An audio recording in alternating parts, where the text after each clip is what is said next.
Estamos para Venga lo que venga en un bar de la ciudad de Rosario, un bodegón.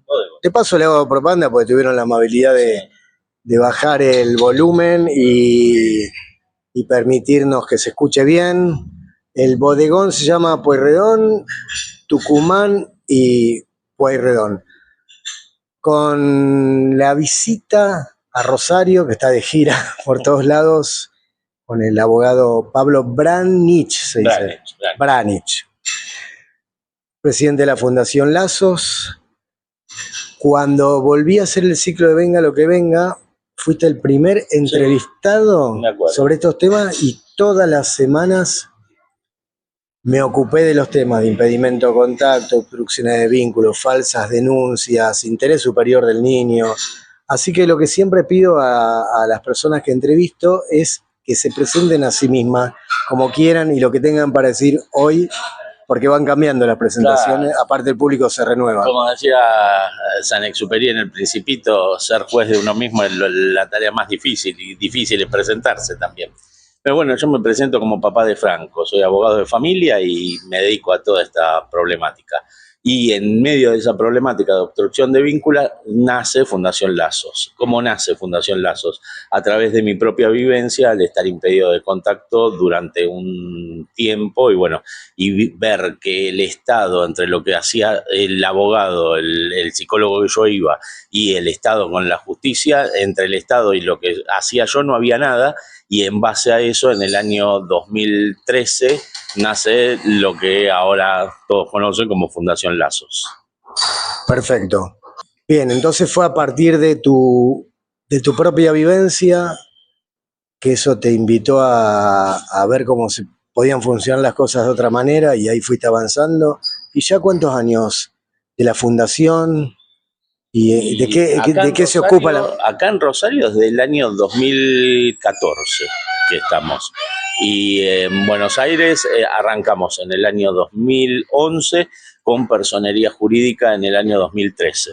Nos llevó 2 años tener una personería jurídica en la Inspección General de Justicia que nos permita poder armar una sucursal de la Fundación Lazos en cada rincón del país y uno en cada rincón del mundo. ¿Y cuál es la misión, el para qué de la Fundación? Acompañar el día que cambia el resto de los días. Nosotros estamos cuando vos recibís la notificación del día que te cambia el resto de los días. Todos van a tener, los que están judicializados y los que tal vez no llegan a judicializarse, pero también lo van a tener, el día que cambia el resto de los días. ¿Cuándo es ese día? No lo saben, porque si no es como una inspección que te vaya a hacer ARCA, no te van a avisar que te van a inspeccionar, te van a venir directamente. Vos estás en tu casa, estás en lo cotidiano, estás haciendo una tarea y alguien te avisa, o que te llegó una carta de documento, que viene un oficial notificado y te deja una cédula, o peor todavía, como me pasó a mí, que venga la policía a tu casa a dejarte una notificación policial. Con lo cual, eso sí que es el día que cambió el resto de mis días. Sí, yo he recibido varias notificaciones y es heavy el tema. Y cambia el resto de tus días, es verdad. Bueno, vos recorres todo el país, conocés muchos juzgados. Hay quienes dicen es peor en Bahía Blanca, es peor acá, es peor allá. Hay peores, son todos iguales. ¿Hay algún juzgado de familia rescatable? ¿Hay acciones de algunos juzgados que vos decís? ¿O globalmente hay una tendencia a la lentitud, a la falta de expeditividad, a los sesgos ideológicos a nivel, lo que vos conocés de todo el país, lo que te cuentan? ¿Cómo ves eso? Mira, Ale, nosotros en abril del año pasado estrenamos un libro que se llama Interferencias Parentales, del cual yo tuve la suerte de representar a la Argentina con un capítulo en ese libro. Y hay gente de Ecuador, de Argentina, de México, de Chile y de Colombia. Son 5 países. Y la noche que terminamos el evento en la Feria Internacional del Libro, fuimos todos a cenar. Una mesa larga, estábamos todos. Y empezamos a hablar del tema que vos me estás preguntando ahora, de los juzgados de familia. Y lamentablemente es una realidad que se repite en Buenos Aires, en Rosario, en Bahía Blanca, en México, en Ecuador, en Chile. Ni hablar en Chile, las cosas que me contaron, aberraciones. Hay una lentitud, hay una globalización de género en todo lo que es la región y en Europa también. Europa todavía mucho más marcada que lo que tenemos nosotros acá, pero eso hace que dejen los juzgados de tener la celeridad que tenían tal vez antes de estas cuestiones de género y que le puedan dar la mirada de niñez que deberían tener. En el grupo, en uno de los grupos en que estoy, una mamá se enojó porque hablamos de este sesgo ideológico, de esta cuestión del género, y dice, pero yo soy mujer y la estoy pasando mal, y a mí me excluyeron del hogar, es injusto. Entonces se fue enojada porque hablábamos mucho de esto. Nada, quería tener tu mirada. Hay un abogado en Buenos Aires que, Fernando Castiñeira, que suele decir, bueno, pero esos casos son los menores y es porque el hombre tiene algún contacto adentro del juzgado. Y entonces yo me mareo, porque hay mujeres, están en el grupo, que no están viendo a sus hijos. Sí, sí. Y que han probado Gran Rosario con Puente de Encuentro, no voy a hacer nombres, ha fracasado. Yo tengo una idea, es mía. Ahora te hago como dos preguntas en uno. Que si una mamá o un papá no llevan al EUTS, por ejemplo, Equipo Único de Trabajo Social, para una revinculación al niño en común, y ponen excusas o llegan a la puerta y están 5 minutos, como le pasó a Sebastián de Cailet, que fue un muchacho que se suicidó este año. Yo lo conocí a él y a la mamá de este niño que quedó huérfano de padre a partir de eso. Como ir penalizando en serio.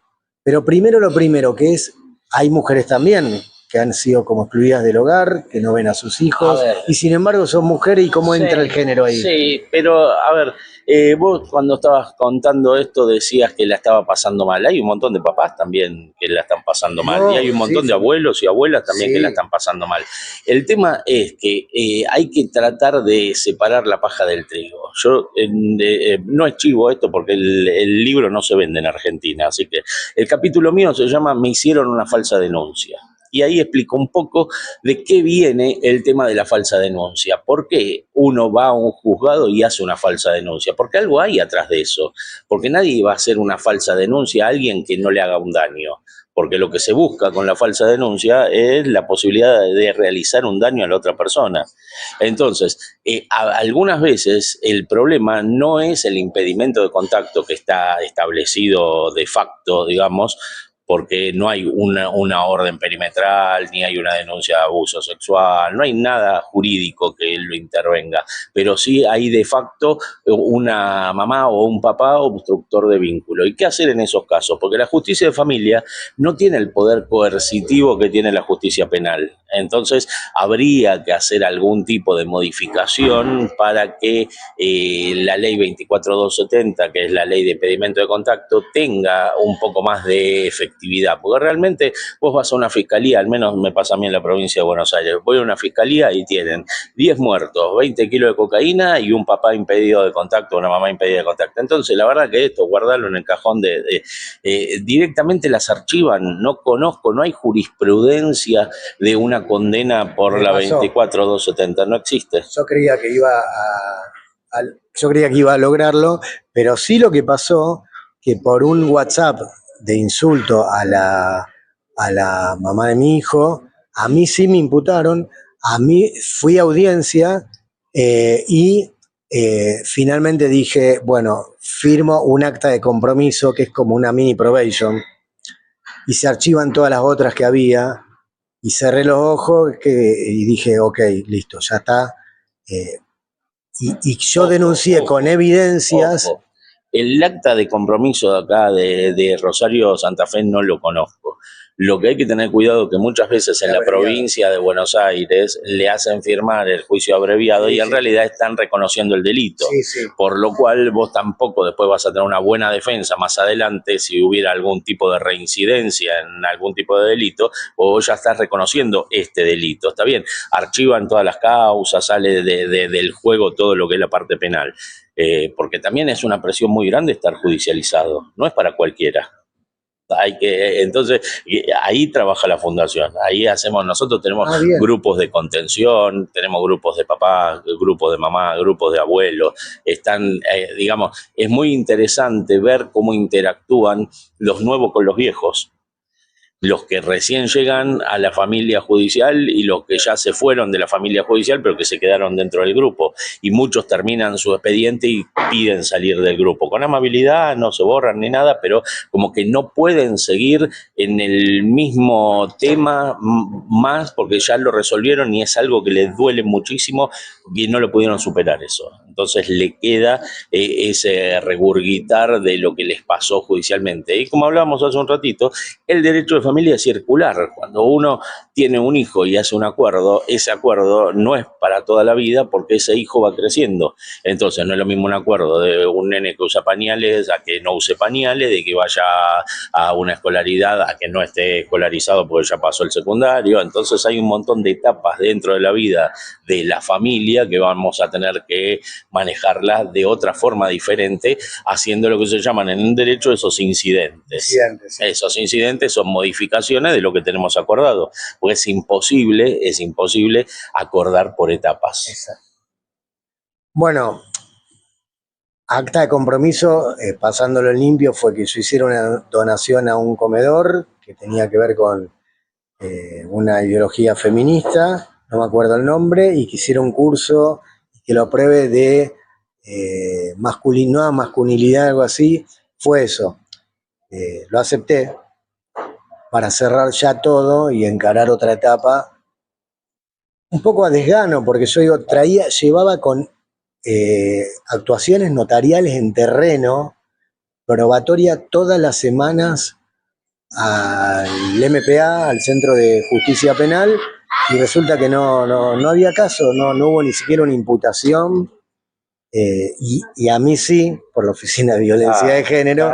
Entonces vos decís, sí, que funcione mejor la 24270 y que haya más penalidad, pero con un sesgo ideológico, eso no pasa también. Claro, a ver, nosotros dentro del Código Civil hay un artículo que es muy interesante que habla de una palabra que tal vez muchos no la conocen, que se llama astraintes. ¿Qué son esos astraintes? Son sanciones conminatorias que tiene a su favor el juez para imponerlas en el momento que no haya un cumplimiento, pero que esas sanciones no salen de la misma voluntad del juzgado. Entonces tenés que pedírsela a tu abogado que presente las pruebas y el pedido de la sanción. ¿Por qué?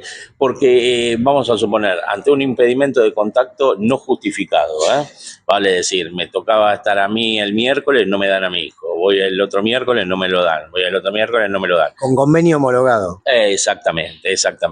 Entonces, cuando no se cumple, por ejemplo, lo que vos decías recién, cuando tienen que llevarlo a un equipo técnico, una revinculación y no se cumple, se piden astraintes. En el marco de la provincia de Buenos Aires, y acá también ustedes tienen, no sé los valores, pero hay una moneda que se llama IUS arancelario.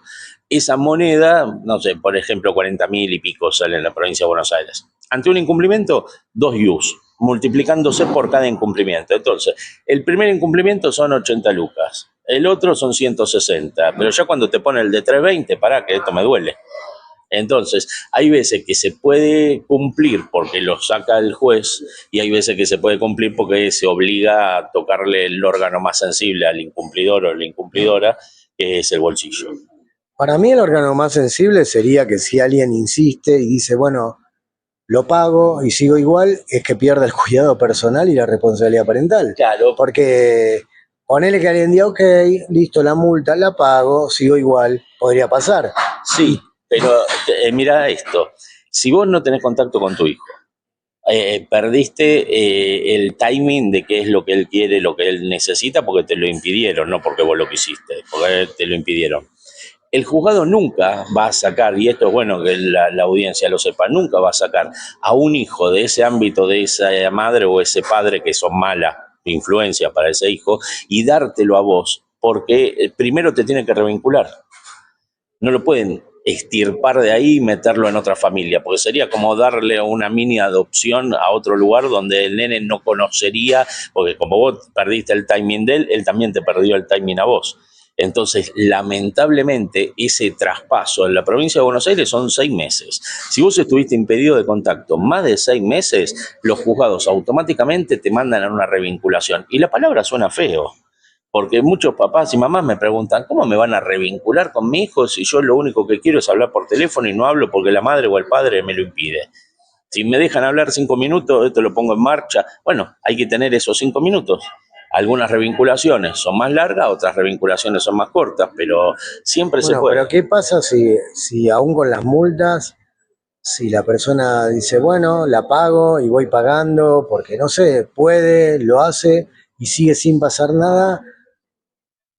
Y por lo que vos me decís, bueno, no le van a sacar el cuidado parental ni la responsabilidad. En esos casos, ¿qué hay?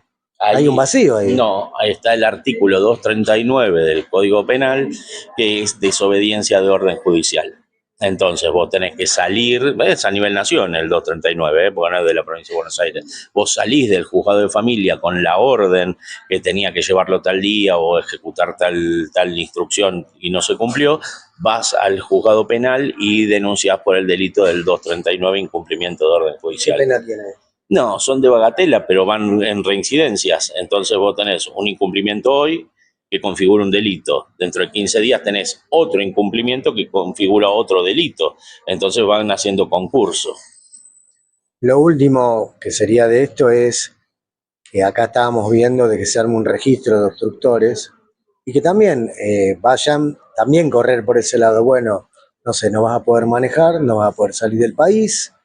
Cosas que, viste, vos decís, bueno, pago. Ah, no, pero no salir del país, no irme de vacaciones que tengo planeado a otro lado. Que duelan, o sea, buscarle la vuelta como para que... Pero habría poca gente inscripta en ese registro. Porque para ser obstructor del vínculo vos primero tenés que tener una sentencia homologada. Entonces ahí la gran mayoría que desconoce del derecho, porque nadie tiene por qué conocer el derecho, al revés de lo que se piensa, porque hay un adagio que dice el derecho es conocido por todos. Mentira, no lo conocen ni los propios abogados el derecho. Es inabarcable saber de derecho de todas las ramas, de todas las especialidades. Entonces, ¿quién entraría en ese registro de obstructores? Los que tienen sentencia y ahí están impidiendo el contacto, porque si no los otros sería tan fácil incluirlos dentro de ese registro como las denuncias falsas por violencia familiar, que ante un pedido de una restricción perimetral, al menos en la provincia de Buenos Aires, van a la comisaría de la mujer, hacen la denuncia y al otro día van al juzgado a buscar la perimetral y ya la tienen, porque la finalidad de la ley de la provincia de Buenos Aires, la 12.569, es hacer cesar el riesgo de la víctima, no investigar la acusación, el fondo de la cuestión. Entonces, cuando vos te presentás a un expediente de violencia en la provincia de Buenos Aires y pedís exclusivamente que querés pedir la intervención de esto, la prueba de esto, la otra, te dice que ocurra por la vía que corresponde. ¿Cuál es la vía que corresponde? Si estás impedido de contacto por el derecho de comunicación, si la señora pide o el señor pide en alimento que vayas a hacer la causa de alimento, si que vos considerás que eso te hizo un daño, anda al civil y hace daños y perjuicios, pero la cuestión de fondo es hacer cesar el riesgo de la víctima. La última, que es, si tuviera la varita mágica para cambiar alguna cosa en la justicia, ¿qué es lo que harías? El poder de decir, pensando en los niños, me parece que es por acá. Y si no se renegaría tanto, se iría más rápido y habría más justicia para todos, ¿no? Pero especialmente para los niños, que son las principales víctimas vulnerables. En principio, lo que haría sería capacitar a los despachantes. Los despachantes son los verdaderos responsables de los expedientes. No son los jueces los responsables de los expedientes. Los jueces son los que ponen la cara y la firma. Los despachantes son los que llevan los expedientes. Y en la provincia de Buenos Aires, en el mejor de los casos, son estudiantes avanzados de derecho. En el mejor de los casos. El mejor de los despachantes de un juzgado está en 4º o 5º año de derecho. Hay muchos que no son abogados y están despachando. Pero ¿y por qué eso cambiaría algo? Porque sería, cuando un expediente complejo se traba, es porque alguien lo tiene que leer. Y nadie quiere leer escritos judiciales. Vos haces un escrito judicial que tenga más de, 4 o 5 hojas y ya queda ahí al pendiente porque la persona que lo va a despachar no tiene la capacidad de leer todo lo que está puesto ahí. Eso es uno. Y la otra, la creación dentro de lo que sería el fuero penal de alguna fiscalía especializada en temas de familia, exclusiva para temas de familia, dentro del fuero penal. Perfecto. Si alguien quiere participar de esos MIT, tiene que ser, como esos MIT que dijiste, esos encuentros entre los que ya estaban, son gente que las atendiste vos y están siendo atendidos por vos. Dos grupos. Hay un grupo que es abierto y un grupo que es cerrado. El grupo que es abierto, en la página de la Fundación 2x3 hacemos actividades. Fundación Lazos Argentina. Lo pueden encontrar fácil. Ponen Fundación Lazos y ahí lo van a ver. Eso para lo que es el grupo abierto. Y los grupos cerrados son gente judicializada que le llevamos el expediente nosotros y que integra un grupo que es cerrado, donde toda esa gente estuvo judicializada conmigo y entra el nuevo y el viejo y ahí interactúan dentro de lo que son las instrucciones que le da Pablo Branich como abogado. ¿Algo más? Yo creo que con esto tienen para pensar un montón, porque lo interesante de las cuestiones estas de familia son que no se pueden prevenir, que van a tener el día que cambie el resto de los días y que tener un mal abogado o un buen abogado va a hacer la diferencia entre ver a tu hijo y no ver a tu hijo. Así que eso lo tienen que evaluar. Porque hay un abogado que le echa la culpa a todos a los jueces y yo le digo no. Porque si vos no podés. Si del otro lado está Brasil, no puedes jugar sin Messi. Tenés que tener en el equipo gente buena que si tiene que hacer un jury lo haga, que si tiene que apurar lo haga. No, porque los jueces, todos los jueces. Yo siempre digo, contraten un buen abogado porque a mí vos me recomendaste a Paula González Tomasini y me dio muchísimo resultado. Y creo que si era otra la persona, yo no hubiera tenido los resultados que tuve con Paula, como con otros también que son muy buenos. Paula no es la única, obviamente, está vos, está otra gente, pero me la recomendaste vos y te lo agradezco, porque también está bueno saber derivar. Es importante la capacitación que vos tengas, Alejandro, y como dije antes, el derecho es inabarcable. Entonces, cuando me viene a ver a mí un caso que es recontra complejo, donde hay 14 millones de denuncias, vos contra mí, yo contra vos, nosotros dos contra él contra nosotros, es un problema esto. Vos le preguntás, ¿y tu abogado de dónde lo conociste?